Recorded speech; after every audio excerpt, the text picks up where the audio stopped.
In Nigeria today, we are no strangers to corruption and corrupt politicians. Corruption is one of the major cankerworms of progress in the country. It's no secret that many politicians get into office and just pillage through public funds. One of the worst and most talked about in recent memory is probably by the head of state, Abacha. In 2004, he was listed as the fourth most corrupt leader in history. I'm sure that most of you have heard about the Abacha loot. It's the loot that just keeps on giving, with news coming out almost on a yearly basis of money from the loot being returned to Nigeria. This video will try to investigate exactly how much was stolen by this head of state and what it actually means. We are so used to seeing huge amounts of money being stolen that we've become sort of desensitized to what they truly mean.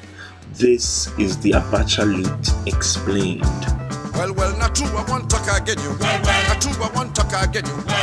Abacha was head of state from 1993 to 1998 through a military coup. His rule was less than ideal for many Nigerians. Simply put, he was no champion of human rights. While in office, just merely a year after his seizure of power, he issued a decree that placed his government above the jurisdiction of the courts, effectively giving him absolute power. Another decree gave him the right to detain anyone up to 3 months without trial. He was very famous for killing and jailing those who spoke against his government. For all his human rights atrocities, his government recorded unprecedented economic achievement. He oversaw an increase in the country's foreign exchange reserves from $494 million in 1993 to $9.6 billion in the middle of 1997.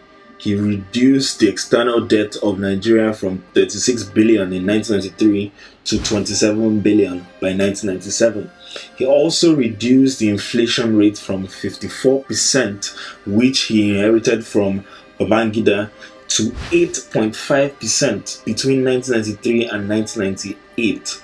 All the while, the nation's primary commodity, oil, was at an average of $15 per barrel. With such unprecedented economic success, the temptation to corruptly divert some of those funds would have been immense.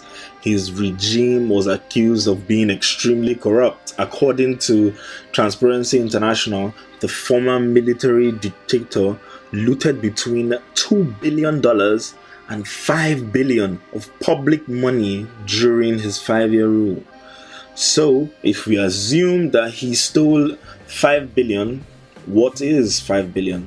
What does $5 billion mean to Nigeria? What can it do for Nigeria? $5 billion converted to Naira is 1.8 trillion Naira. That's 25% of Nigeria's entire budget for 2017.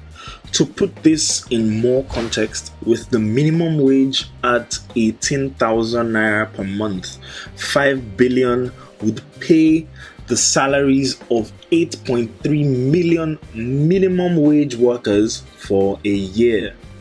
Also, in 2016, Victoria Falls Airport was unveiled in Zimbabwe. This facility cost the government $150 million to construct. That means with Abacha's loot, we could build 33 of such airports in Nigeria. On the health front, as we know, the country famously lacks health facilities good enough to treat even the president. Rush University Medical Center, a 14-story building academic medical facility located in Chicago, Illinois, with a patient capacity of 664, was constructed in 2011 for $654 million.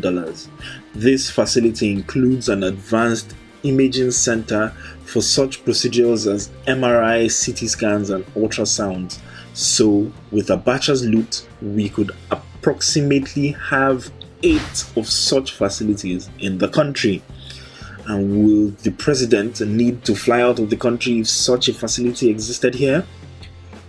These are just some of the things that would have come to the country if not for corruption. Imagine the upgrades that could happen to our schools with such money. The whole point of this video is to point out that corruption is a menace that must be banished from this country, and it cannot be effectively removed if we, the citizens, do not understand the impact it has on our daily lives. Cause confusion, cause corruption, cause oppression, cause inflation.